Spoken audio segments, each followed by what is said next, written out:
என் அன்பு குழந்தையே, இந்த நல்ல தினத்தில் உனக்கான ஒரு முக்கியமான செய்தியோடு தான் அம்மா உன்னை காண வந்திருக்கிறேன். என் அன்பு குழந்தையே, உன் கண்ணீரை கண்டு சிரித்தவர்களுக்கு பதில் சொல்லும் நேரம் இந்த வராகிக்கு இப்பொழுது வந்துவிட்டது. என் குழந்தையே, நான் இப்பொழுதும் உன்னுடைய குலதெய்வத்தின் வாக்கை அல்லவா சுமந்து கொண்டு வந்திருக்கிறேன். என் குழந்தையே, உன் குலதெய்வமானது உன்னை காக்கின்ற தெய்வம். உனக்கு என்ன வேண்டுமானாலும் நிறைவேற்றி தரும் தெய்வம். உன்னை ஆபத்தில் இருந்து காக்கும் தெய்வம். எந்த எதிரியானாலும் உன் குலதெய்வத்தை தாண்டிதான் உன்னை தொட முடியும். அத்தகைய குலதெய்வத்தின் வாக்கினை உன் வராகி அம்மா நான் உனக்கு தருகிறேன். என் அன்பு பிள்ளையே, இந்த தெய்வத்தின் வாக்கினை தவிர்த்து விடாதே. என் பிள்ளையே, உன்னை கண்ணீர் சிந்த வைத்தவர்கள் இன்று அங்கே அவர்கள் கண்களில் கண்ணீர் சிந்தும் நேரம் நெருங்கிவிட்டது. நீ அவர்கள் உன்னை காயப்படுத்திவிட்டு அங்கே சந்தோஷமாக இருந்து கொண்டிருக்கிறார்கள் என்று வருத்தத்தில் ஆழ்ந்திருக்கின்றாய்.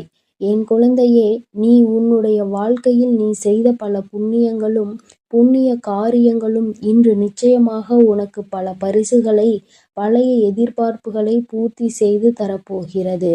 அங்கே உன்னை கண்ணீர் சிந்த வைத்தவர்கள் வாழ்க்கையில் தாழ்ந்து கொண்டேதான் செல்கின்றார்கள். நீ எந்த தவறுமே செய்யாத சூழ்நிலையில் உன்னை அங்கே கண்ணீர் விட வைத்தவர்கள் மட்டும் தண்டனை அனுபவிக்காமல் போய்விடுவார்களா என்ன? என் தங்கமே, உன் குலதெய்வமானவள் அவர்களை நல்வழியில் திருத்தி கொண்டு வர முயற்சி செய்ய போகிறேன். அப்படியும் அவர்கள் திருந்தவில்லை என்றால் அதற்கான தண்டனையை அவர்கள் அனுபவிப்பார்கள். என் குழந்தையே, அவர்கள் சீண்டி பார்த்து விட்டார்கள். இனிமேல் அதனை பார்த்துவிட்டு அவர்களுக்கு தண்டனை வழங்காமல் இருக்க மாட்டேன். உனக்கு கஷ்டங்கள் வருவது சில சமயங்களில் உன்னை சுற்றி இருப்பவர்கள் எப்படிப்பட்டவர்கள் என்பதை உனக்கு உணர்த்துவதற்காகத்தான்.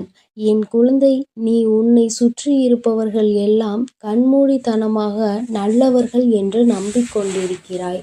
உனக்கு கஷ்டம் என்ற ஒன்று வரும்போதுதான் தெரியும் யாரால் உனக்கு உதவி செய்கிறார்கள், யாரெல்லாம் ஒதுங்கி நின்று உன் கஷ்டத்தை பார்த்து சந்தோஷப்படுகிறார்கள் என்பது. நீ அப்போதுதான் உணர்ந்து கொள்வாய். அவர்கள் என்ன வேண்டுமானாலும் செய்துவிட்டு போகட்டும். எந்த அளவிற்கு உனக்கு அவர்கள் தீமை செய்கிறார்களோ அதற்கேற்ற பலனை அவர்கள் அனுபவிப்பார்கள். என் குழந்தை, நீ அவர்கள் எத்தனை தீமைகளை உனக்கு செய்தாலும் நீ பிறருக்கு நன்மைகளை மட்டும் செய்ய வேண்டும். அப்போதுதான் உன்னுடைய இதயமானது தூய்மையாக இருக்கும்.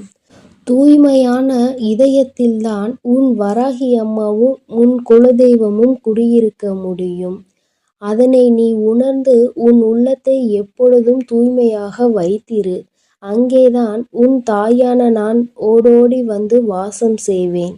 உன்னை கண்ணீர் சிந்த வைத்ததோடு மட்டுமல்லாமல் அங்கே ஒரு ஓரத்தில் ஒதுங்கி நின்று அதனை வேடிக்கை பார்த்து கொண்டிருந்தார்கள். அதனால் நிச்சயமாக என் குழந்தைக்கு இத்தகைய தீங்கினை வைத்தவர்களுக்கு தண்டனை கிடைக்கும். இந்த வராகியானவளை தவிர என் குழந்தைக்கு வேறு யாரும் இல்லை. என் குழந்தை என்னிடம் வந்து துன்பங்களை நீ துடைத்துவிடு தாயே என்று இரு கரங்களை கும்பிட்டு என்னிடம் வந்து வேண்டிய குழந்தை. அதனால் நிச்சயமாக உனக்கு தீங்கினை விளைத்தவர்களை இந்த அம்மா கரம் கொண்டு தண்டனை வழங்குவேன் என்று உனக்கு உறுதி வாக்களிக்கிறேன்.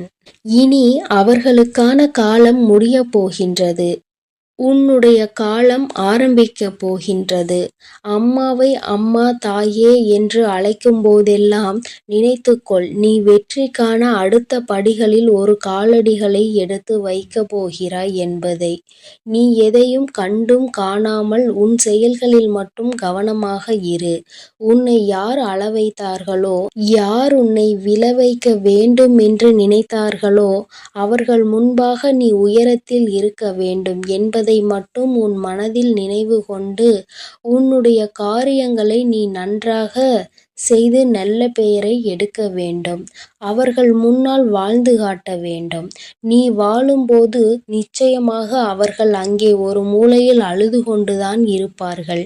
உனக்கு அவர்கள் கொடுத்த கஷ்டத்தினை அவர்கள் இன்னொருவர் மூலமாக நிச்சயமாக அனுபவிப்பார்கள்.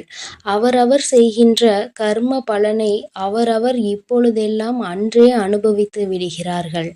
அதற்காக அவர்கள் நீண்ட காலம் காத்திருக்க வேண்டிய அவசியமில்லை. என் தங்கமே, நீ அங்கே பிறர் மீது உண்மையான அன்பினை காட்டுவதற்கு பரிசாக பல அவமானங்களை சந்தித்து விட்டாய்.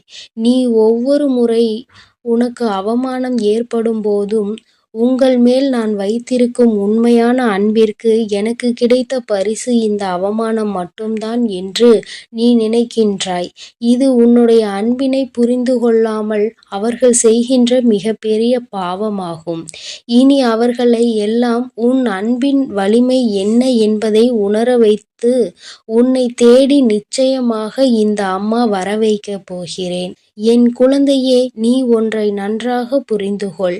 இந்த உலகத்தில் யாருக்கும் எதுவும் நிலையானது கிடையாது.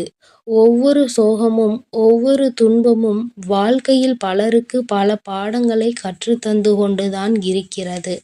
அதனால் உனக்கு மட்டும்தான் துன்பம் வருகிறதே, மற்றவர்கள் நன்றாக இருக்கின்றார்கள் என்பதனை நீ ஒருபோதும் எண்ணிக்கொண்டு உன்னை நீயே வருத்திக் கொள்ளாதே. உன்னை அவர்கள் ஏமாற்றினாலும் உன்னை அவர்கள் கண்ணீர் சிந்த வைத்தாலும் நீ ஒரு காலமும் அவர்களுக்கு அவர்கள் செய்ததை திருப்பி செய்து விடாதே.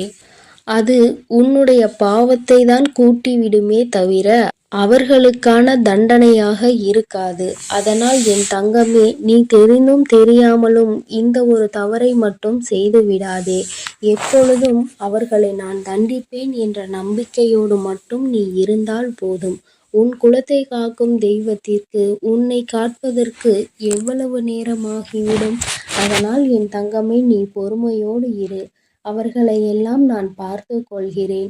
உனக்கு துன்பம் வரும் நேரத்தில் நீ உன்னுடைய இஷ்ட தெய்வத்திற்கோ அல்லது உன்னுடைய குலதெய்வ விளக்கினை போட்டு உன் மனதில் இருப்பதையெல்லாம் நீ அவர்களிடம் சொல்லிவிடு. பிறகு என்ன நடத்த வேண்டுமோ அதை அவர்களே பார்த்து கொள்வார்கள். என் தங்கமே, உன் குலதெய்வம் எப்பொழுதும் உன்னை காப்பாற்றிக் கொண்டுதான் இருக்கிறது. அவர்கள் உன் வீட்டில் இருந்து நடப்பதையெல்லாம் உற்று நோக்கி கொண்டுதான் இருக்கிறார்கள். தகுந்த நேரம் வரும்பொழுது அதற்கான தண்டனையை அவர்கள் தாமதிக்காமல் வழங்கி விடுவார்கள். இந்த சுயநலமான உலகத்தில் உன்னை இப்படி தனியாக தவிக்க விட்டு விட்டார்களே என்று அவர்கள் உன்னை நினைத்து வருந்து கொண்டிருக்கிறார்கள். என் தங்கமே, அதனால் நீ தைரியத்தோடு இரு. உனக்கான வேலைகளை அவர்கள் சிறப்பாக அங்கே செய்து கொண்டிருக்கிறார்கள். உனக்கான நன்மை நிச்சயம் உன் வீடு தேடி வரும். இனி வரும் காலங்களில் எல்லாம் உனக்கான வெற்றியை மட்டுமே நீ அடையப் போகிறாய். அதற்கு நீ முழு முயற்சியுடனும் உண்மையான மனதுடனும் உனது செயல்களை மட்டும் நீ செய்து கொண்டே இருந்தால் போதும் தங்கமே. நிச்சயமாக உனக்கு அதில் வெற்றியை அள்ளித்தர நாங்கள் காத்து கொண்டிருக்கிறோம். என் தங்கமே, உன்னுடைய வாழ்க்கையையும் உன்னையும் வழிநடத்தி செல்ல வேண்டியது உன்னுடைய துன்பங்களையும் சோகங்களையும் துயரங்களையும் கவலைகளையும் அழித்து உனக்கு அதை மனமகிழ்ச்சியான வாழ்க்கையாக மாற்றித் தர வேண்டியதும் என்னுடைய மற்றும் உன்னுடைய குலதெய்வத்தின் கடமையாக இருக்கிறது. அதனால் அதையெல்லாம் நாங்கள் பார்த்து கொள்கிறோம். நீ எதற்காகவும் கலங்காமல் மன தைரியத்தோடும் மன பலத்தோடும் எங்களை நீ பூஜை செய்து கொண்டே இரு தங்கமே. உனக்கான எல்லாவற்றையும் உன் கரங்களில் கொண்டு வந்து நாங்களே கொடுத்து விடுகிறோம். என் தங்கமே, நல்ல எண்ணங்களை மட்டும் எப்பொழுதும் உன் மனதிற்குள் வைத்துக்கொள். அதுதான் உனக்கு நல்லதை நடத்தி கொடுக்கும். ஏனென்றால் எண்ணம் போல்தான் வாழ்க்கை அமையும். அதனால் உன்னுடைய எண்ணங்களை எப்பொழுதும் தூய்மையாக நீ வைத்து கொள்ள வேண்டும். ஓம் சக்தி. ஓம் ஆதிபரா சக்தி. ஓம் ஸ்ரீ வராகி தாயே போற்றி போற்றி.